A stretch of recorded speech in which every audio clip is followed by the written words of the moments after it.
Pour la première fois depuis le début du mouvement contre la réforme des retraites, c'est à l'appel de l'ensemble des syndicats que l'on manifestait ce mardi en France. Marseille, Bordeaux, Nantes et bien sûr Paris, où la CGT chiffre le nombre des manifestants à quelques 350 000.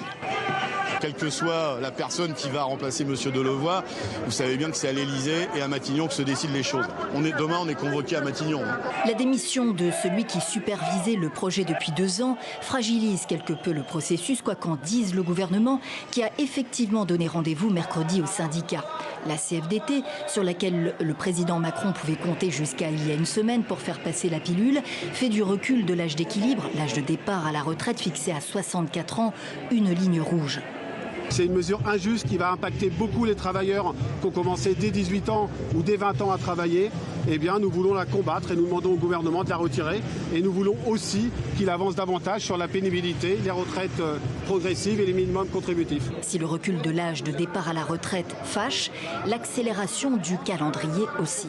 Contre les muscles et en plus il accélère le calendrier, il nous annonce maintenant un projet de loi dès le début janvier avec l'ambition de faire adopter la loi au moment des municipales.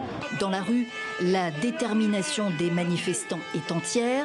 Que ce soit Noël, après Noël, le jour de l'an, les fêtes de Pâques, on tiendra tant que le projet sera pas retiré. Mais celle du gouvernement l'est tout autant. Le Premier ministre redit sa détermination à mener à bien la réforme vers la mise en place d'un régime universel des retraites. Le bras de fer se poursuit donc.